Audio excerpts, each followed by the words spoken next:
Que a paz e a graça do Senhor estejam com todos nós, em nome de Jesus. Amém.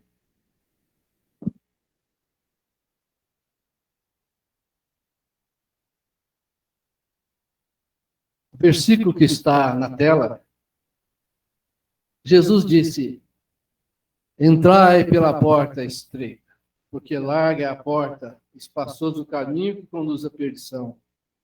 E são muitos que entram por ela. Estreita é a porta e apertado o caminho que conduz à vida. E poucos são os que a encontram. Amém? Nós temos ouvido aqui nos sermões muita referência sobre a porta.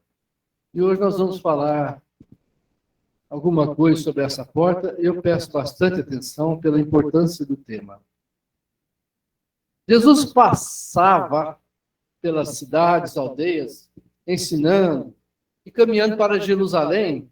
Então alguém lhe perguntou: Senhor, são poucos os que entram e se salvam?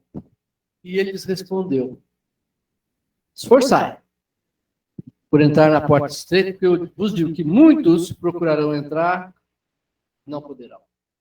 Então, esse homem fez uma pergunta muito séria ao Senhor.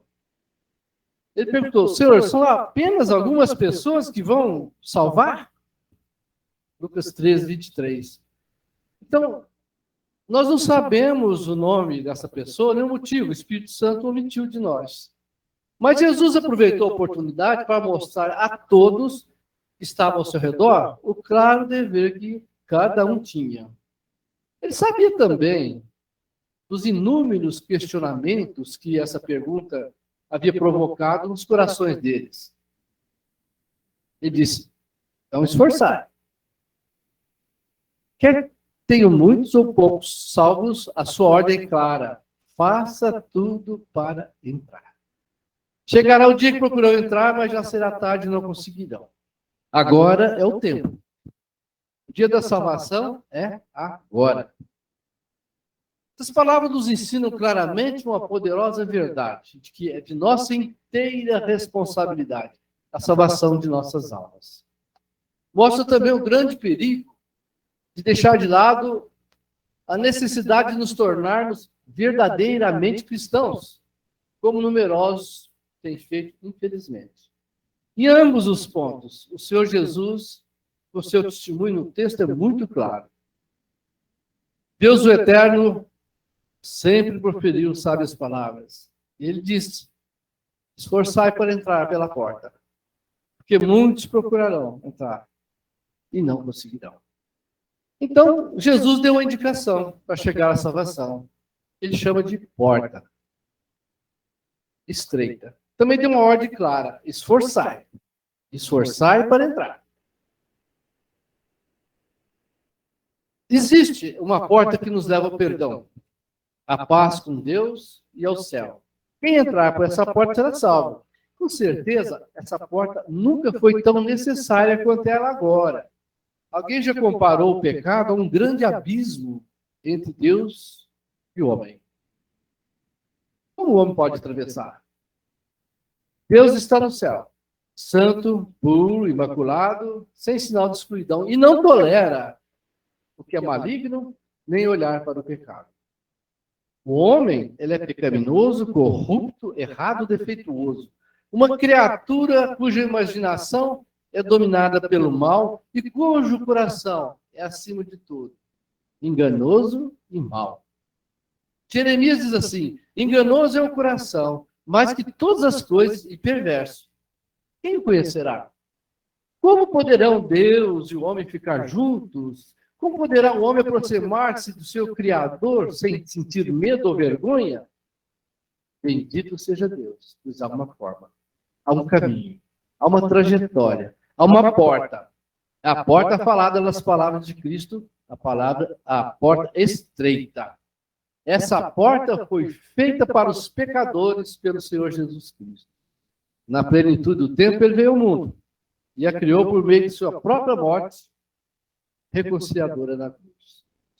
Através dessa morte, ele deu uma penitência para o pecado humano, pagou a dívida humana para com Deus e enterrou todos os castigos do homem. Ele construiu essa porta à custa do seu próprio sangue e corpo. Através do sangue da cruz, somos libertos da culpa, da escravidão e da condenação do pecado. Então ele fez uma porta pela qual os piores pecadores pudessem entrar na presença de Deus sem temer. Ele abriu um caminho pelo qual o mais vil dos homens, acreditando nele, poderia entrar. Ele afirma, Jesus afirma, eu sou a porta. Se alguém entrar por mim, será salvo. João 10, 9. Eu sou o caminho. Ninguém vem ao Pai senão por mim. Em Apocalipse 1:5, Jesus Cristo, que é fiel testemunho e soberano dos reis da terra, aquele que nos ama e pelo seu sangue nos libertou dos seus pecados, e nos fez reis e sacerdotes para Deus, seu Pai.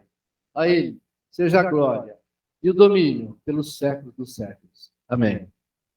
Desse modo, foi criada a porta para a salvação. Só que essa porta é estreita para os que amam o pecado e estão determinados a não partir sem ele, sem deixar o pecado. É estreita para aqueles que buscam e depositam as suas alegrias neste mundo e buscam primeiramente os prazeres e as recompensas mundanas e querem manter-se no meio da multidão. Ela é estreita para todos aqueles que têm aversão a dificuldades e não estão dispostos a sacrificar tomar suas dores e sacrificar pelas suas almas. Ela é estreita para todos que são farisaicos e pensam que são boas pessoas e merecem ser salvas. Para todos, esta maravilhosa porta feita por Cristo, ela é estreita e comprimida. Em vão tentam passar por ela. A porta não os tolera. Deus não está relutante em recebê-los, e seus pecados são tanto assim para não serem perdoados. Mas não querem ser salvos à maneira de Deus. Milhares trabalharam pesadamente a fim de chegar ao céu, para a sua própria maneira. Mas a porta nunca muda. Ela não se expande. Ela não vai se esticar para acomodar um homem em detrimento ao outro. Tão estreita quanto essa porta possa ser, continua sendo a única pela qual homens e mulheres podem entrar no céu. Não há porta dos fundos, não há segunda estrada, não há brecha, não há parte mais baixa na parede. Todos que são salvos, assim o serão apenas por meio de Cristo e na fé nele. Ninguém se salvará apenas por arrepender-se. A tristeza de hoje não apaga nossas falhas de ontem. Ninguém será salvo pelas suas boas obras. Colossenses diz assim: Cristo é a imagem do Deus invisível, o primogênito de toda a criação, porque nele foram criadas todas as coisas, nos céus, nas terras, as visíveis, as invisíveis, sejam tronos, sejam dominações, sejam principados, sejam potestades, tudo foi criado por ele e para ele. Ele é antes de todas as coisas, e nele subsistem todas as coisas. Ele é também o cabeça do corpo, o cabeça da igreja. Cristo é o cabeça da igreja. É o princípio, o primogênito entre os mortos, para que em tudo tenha preeminência. Amados, a igreja é o conjunto de todas as pessoas que amam e seguem Jesus. A Bíblia chama a igreja de corpo de Cristo. O verso 13 do capítulo 1 de Apocalipse diz que Jesus anda no meio dos 7 candeeiros. Jesus anda no meio das igrejas. Ele anda no nosso meio e nos olha. Amém? Cada crente é uma parte do corpo de Cristo, da igreja. Em Cristo, todos os crentes são unidos, não podem ser separados. Romanos 12 diz assim: assim nós, embora muitos, somos um só corpo em Cristo, individualmente uns dos outros. Se você é salvo, amado, está unido à igreja, que foi a nova criação produzida pela cruz, pela purificação dos pecados. A igreja também é qualquer lugar onde os membros da igreja de Cristo se reúnem para adorar a Deus em comunhão. Nada é conseguido sem uma batalha, sem a cruz, sem uma batalha. É perca de tempo buscar qualquer outro caminho para a vida eterna. As pessoas podem olhar para a direita e esquerda e viverem conforme seus próprios métodos, mas eles nunca encontrarão a porta. Os orgulhosos podem não gostar da porta. Os depravados podem escarnecer dela e fazer piadas. O preguiçoso pode reclamar que o caminho é árduo, mas não descobrirão outro meio para a salvação, a não ser a fé no sangue e na retidão do Redentor crucificado. Uma porta se posiciona entre nós e o céu. Ela pode ser estreita, mas é única. E devemos ou entrar para o céu através desta porta estreita, ou não vamos entrar de forma nenhuma. Tão estreita quanto possa ser essa porta, continua sendo uma porta sempre disposta a abrir. Nenhum pecador de qualquer tipo está proibido de se aproximar. Quem quiser poderá entrar e ser salvo. Amém? Há apenas uma condição para ser aceito: que você realmente sinta e odeie os seus pecados, desejando ser salvo por Cristo, à maneira de Cristo. Você verdadeiramente tem quebrantado e contristado o seu coração? Salmos diz assim: o sacrifício que agrada a Deus são um espírito quebrantado, um coração quebrantado e contrito. Deus não desprezará. Olhe para a porta da salvação e entre. Ele, Cristo, que a ergueu, declara: e que vem a mim, de maneira nenhuma o lançarei fora. João 6. A questão é simplesmente essa: você sente e odeia seus pecados? Está disposto a colocar sua vida na mão de Deus? Se esse é o caso, então a porta abrirá para você. Venha hoje. Por que permanecer aí fora? Pessoas de todos os tipos foram recebidas, limpas, lavadas, perdoadas, vestidas e feitas herdeiras da vida eterna. Algumas delas não pareciam que seriam admitidas. Você e eu, talvez, temos pensado que elas eram muito pecadoras para serem salvas. Mas ele, que abriu a porta, não as recusou. Assim que bateram, ele deu ordens para que pudessem entrar. Citar entre muitos apenas Saulo, o fariseu. Foi até essa porta e tornou-se Paulo um dos maiores apóstolos. Milhares dos judeus que crucificaram o Senhor foram até essa porta. Eles eram pecadores atrozes. Eles entregaram a Pilatos e rogaram para que fosse crucificado. Mas no dia que seus corações se convenceram da verdade, através da pregação de Pedro, eles foram direto à porta. Buscar perdão. Imediatamente, ela se abriu e eles foram salvos. Desde os tempos dos apóstolos, multidão de pessoas, de todos os tipos, classes, idades, educados ou não, ricos ou pobres, jovens ou velhos, foram até a porta e encontraram ela aberta, passaram por ela e ganharam a paz de espírito que todos nós buscamos, a paz de espírito. Eles viram que o jugo de Cristo era suave e seu fardo é leve. Jesus disse: venham a mim, todos que estão cansados e sobrecarregados, e eu darei descanso a vocês. Tomem sobre vocês o meu jugo e aprendam de mim, pois sou manso e humilde de coração, e vocês encontrarão descanso para vossas almas, pois o meu jugo é suave, o meu fardo é leve. Amém. Não quero que você venha simplesmente à igreja, mas venha de todo o coração e alma para a porta da vida.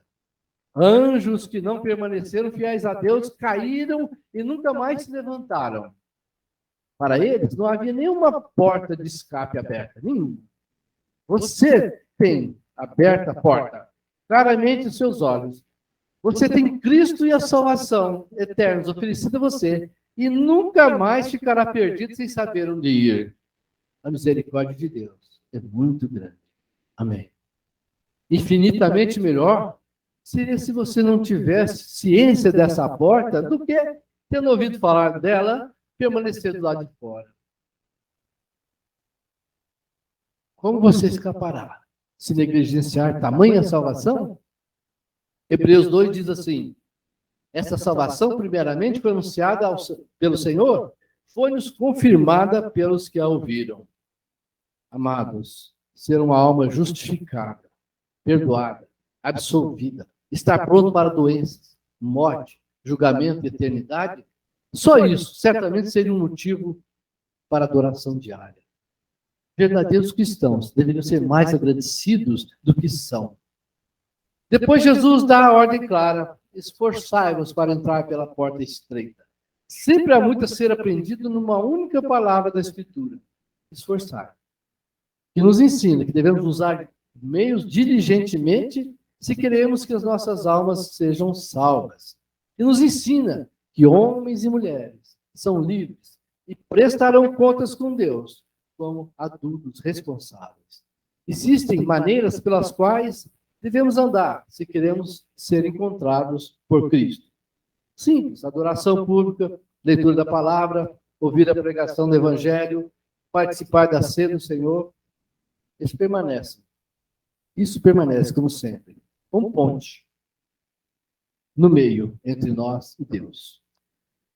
Vejo claramente que a nossa salvação, do início ao fim, é da responsabilidade de Deus. A nossa salvação cabe somente a Deus. Da mesma forma, a nossa ruína, se nós formos perdidos, é inteira responsabilidade nossa. Nos ensina também que todos devem esperar muitas adversidades, batalhas difíceis, caso tenham suas almas salvas. Não vai ser fácil. Não há ganho sem perda nos assuntos espirituais, terrenos mesmo. O leão que ruge, o diabo, nunca deixará nenhuma alma escapar-se dele sem uma luta. 1 Pedro 5. O coração que é naturalmente carnal e deseja coisas terrenas, nunca se converterá para a vida espiritual sem que haja uma luta diária.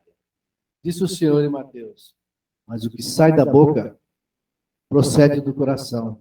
Isso é que contamina o homem. Porque do coração procedem os maus pensamentos, homicídios, adultérios, prostituição, furtos, falsos testemunhos, blasfêmias. O mundo, com todas as suas oposições e tentações, nunca será superado sem conflitos. Quantos acontecimentos maravilhosos já foram realizados sem problema algum? O crescimento, amados, não ocorre sem arar e semear. Riqueza não é obtida sem bastante cuidado e atenção. Sucesso na vida não é alcançado sem privação e muito trabalho. E o céu, acima de tudo, não é conseguido sem a cruz nem a batalha. Todos os dias, desde João Batista até hoje, até agora, o reino dos céus é tomado por esforço. E os que se esforçam apoderam dele. Mateus 11. Amém. Se há algo que merece nossa luta, é a prosperidade de nossa alma. Os motivos pelos quais a grande maioria dos humanos se esforçam são comparativamente pobres, banais e corriqueiros. Os motivos são riqueza, grandeza, classe, educação, são coroas corruptíveis. As coisas incorruptíveis estão além da porta estreita, para dentro da porta estreita. A paz de Deus que excede todo entendimento, a esperança de um futuro bom no porvir, a sensação de que o Espírito Santo habita em nós, a consciência de que somos perdoados, estamos salvos, preparados, seguros, providos por toda a eternidade, não importa o que aconteça. Amém. Essas sim são riquezas verdadeiras e eternas. É bom e vantajoso que o Senhor Jesus nos alerte a esforçar. Esforçar nos ensina que a preguiça para o cristianismo é um grande pecado. Isso diz esforçar, mas muita gente continua parada.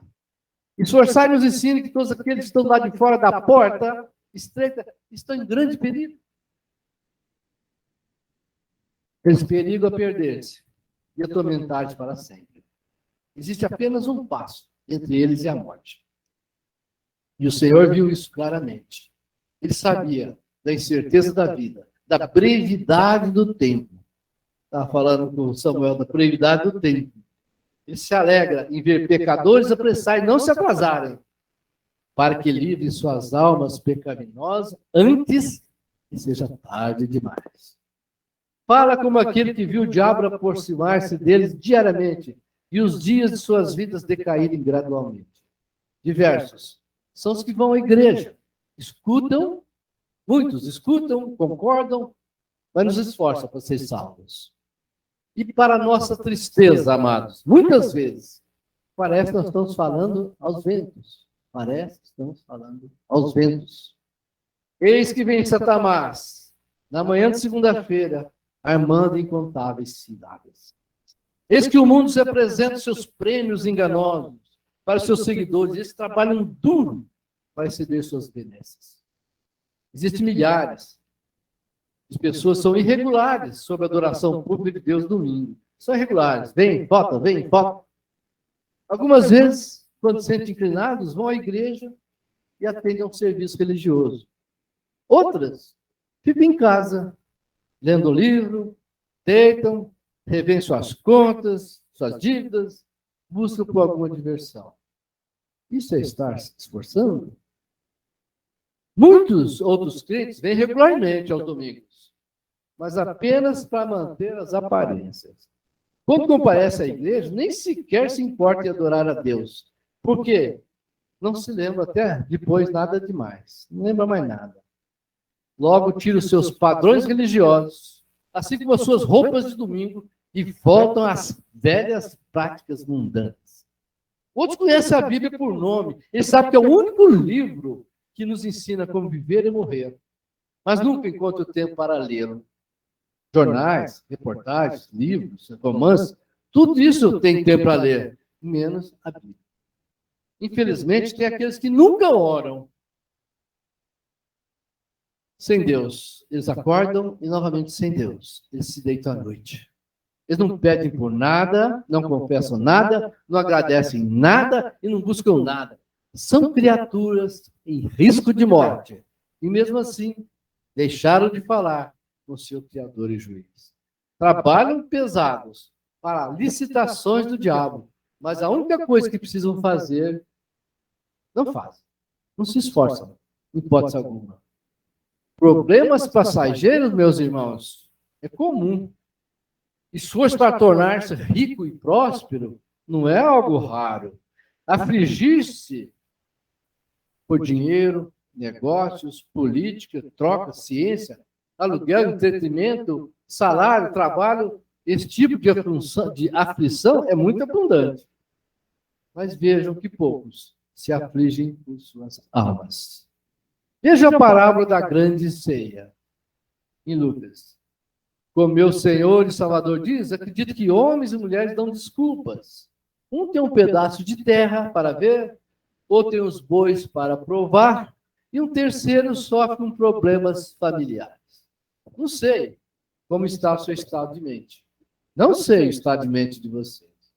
Mas existe uma outra estrada que leva ao inferno. O caminho da lentidão, da preguiça e da indolência espiritual. Essa leva para o inferno. Cuide para não chegar a esse fim. Tome cuidado com qualquer inclinação para o descuido, com a leitura bíblica, a ida à igreja, o orar e a participação da ceia do Senhor. Lute contra toda e qualquer tendência a ser sossegado, crítico, julgador, enquanto escuta a pregação do Evangelho. Tem muitos críticos e julgando quando se faz a pregação do Evangelho. Tudo que você fizer para Deus, faça-o com toda mente, coração e força. Uma profecia terrível feita pelo Senhor Jesus diz: muitos procurarão entrar, não poderão. Mas quando será isso? Em qual período que essa porta para a salvação se fechará para sempre? Quando esforçar, já não adiantará mais nada? Essas perguntas, amados, são muito sérias. Mas a porta agora está disposta a abrir-se para o pior dos pecadores. Mas virá o dia que essa porta não mais abrirá. O tempo dito pelo nosso Senhor será o tempo em que Ele julgará o mundo. A paciência de Deus finalmente chegará ao fim. O trono da graça será tomado em seu lugar, será colocado o trono do julgamento. A fonte da água da vida será fechada. A grande porta da salvação ainda está aberta, mas é chegada a hora em que ela vai ser fechada para sempre. O dia da graça acabará. O dia do julgamento chegará ao mundo que jaz no pecado. Então, amados, o que foi profetizado pelo Senhor Jesus vai acontecer. Muitos procurarão entrar, não poderão. Todas as profecias da Bíblia, da Escritura, foram cumpridas ao pé da letra. Nenhuma profecia jamais falhou. Chegará o dia em que buscar a Deus será inútil. Muitos parecem acreditar que nunca chegará a hora em que buscarão, mas não acharão. Estão seriamente enganados. E quando caírem em si, será tarde demais. E se arrependerão amargamente. Chorarão, gemerão, lamentarão, quando se derem conta dos seus pecados. Como o diabo, eles finalmente acreditarão e temerão, mas será tarde demais. O diabo acreditou, mas é tarde demais. Eles ansiarão por perdão, e paz e perdão de Deus, quando jamais não poderão tê-los. Quais são as coisas mais importantes agora? Dinheiro, terra, casas, imóveis, comida, bebida, roupa, e assim vai o mundo. Mas e as coisas baratas? Quais são as coisas baratas? Sim, o conhecimento de Deus, salvação do Evangelho, a generosidade de Cristo, a graça do Espírito Santo, o privilégio de ser filho de Deus, a vida eterna, o direito à árvore da vida, a promessa de uma morada na casa do Pai dos céus, a promessa de uma herança incorruptível, a oferta de uma coroa de glória que não desfalece. Essas coisas são que realmente importam. E são oferecidos de graça, sem preço algum. Podem ser adquiridos, sem nada em troca, é de graça. Mas está chegando o dia em que tudo, o valor de tudo será alterado. Chegará o dia que dinheiro, ouro serão inúteis. Chegará o dia que milhares de pessoas não se importarão mais com pelas quais antes viviam. Desejarão tudo o que antes desprezaram. Casas, favor dos ricos, importantes, já não serão mais lembrados, mas sim os favores do Rei dos Reis. Tudo será alterado, tudo será mudado no grande dia da vinda do Senhor. Muitos procurarão entrar, como disse o Senhor. Não poderão. Um homem sábio disse algo muito importante. O inferno é a verdade descoberta tarde demais. O Senhor Deus fala em Provérbios. Mas porque eu clamei e vós recusastes, porque eu estendi a mão e não houvesse que atendesse. Antes rejeitaste meu conselho e não quisestes a minha repreensão. Procurar-me-ão, porém não me hão de achar. Porquanto aborreceram o conhecimento e não preferiram o temor do Senhor. Não quiseram o meu conselho e desprezaram toda a minha repreensão. Amado, você pode se encorajar quando olhar para diante e pensar na segunda vinda de Cristo. Mas tem um pequeno problema aí. A volta do Senhor para você pode ser qualquer hora. Esse dia trará correções a todos. O tempo é curto. A eternidade se apressa. Temos a cruz por pouco tempo. Mas a coroa, amado, é para sempre. É para aqueles que se esforçam. Deus o convida. Jesus se oferece para salvá-lo. Todas as coisas estão prontas para a sua libertação. Só falta isso. Que você queira ser salvo. Pense sobre tudo isso. Seja salvo. A todos que ainda não passaram pela porta estreita, existe um conselho simples. Entre, não deixe para amanhã. Abra o seu coração ao Salvador, confesse a sua culpa e pecado, não esconda nada. Bem-aventurada é aquela igreja cujos membros não apenas desejam alcançar os céus, mas também fazer com que os outros também alcancem. Trabalhamos enquanto o dia, pois vem a noite quando ninguém mais pode trabalhar. João 9. Devemos mostrar aos nossos parentes e amigos que encontramos o caminho para a vida. Ele é agradável e que provamos que o pão da vida o achamos bom.